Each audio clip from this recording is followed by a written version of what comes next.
Guys,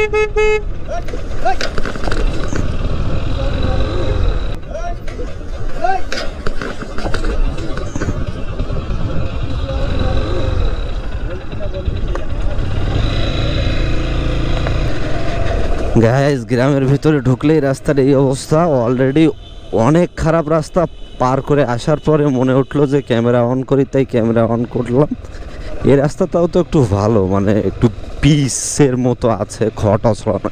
এটা সামনে একদম পিস, কিন্তু যে রাস্তাটা রাইখে আইছি, বাবারে বাবা, ইটির রাস্তা কিন্তু ইট সব ওঠা। সব মিলিয়ে যখনই বৃষ্টি হয় এইসব রাস্তায় তখন খুব বেশি রিস্ক হয়ে পড়ে। আর এই যে পিচের রাস্তা কিন্তু এই গাছপালার জন্য রাস্তার দুই পাশ দিয়ে স্যাদলা পড়ে গেছে। এই স্যাদলাতে বেশি ঝামেলা করে, মনে করেন গাড়ি যাদের চাকায় একটু চাকার ওই দাগ খাইয়ে গেছে, ওই গাড়িগুলো স্লিপ করবি। আর আমার গাড়ির চাকা অনেক বেশি স্লিপ হয়ে গেছে, ইদানিং খেয়াল করতেছি ব্রেক করলেই স্লিপ করতেছে।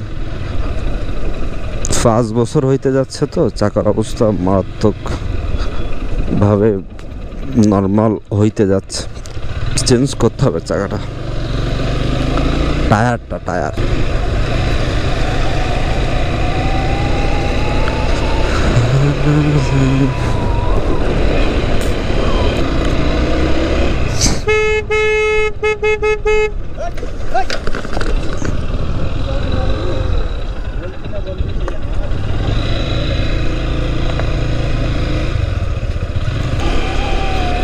গ্যাস বলতে না বলতেই কিন্তু আমার গাড়ি স্লিপ করছিল।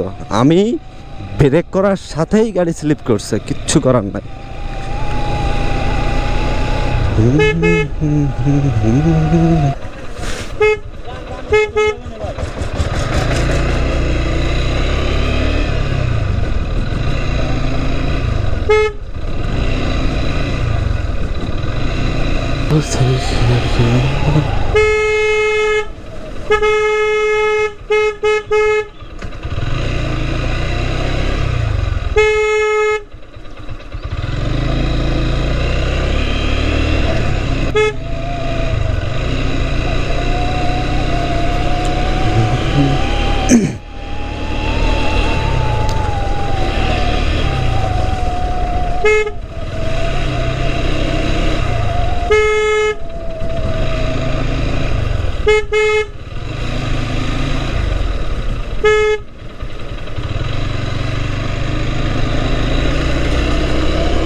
কেন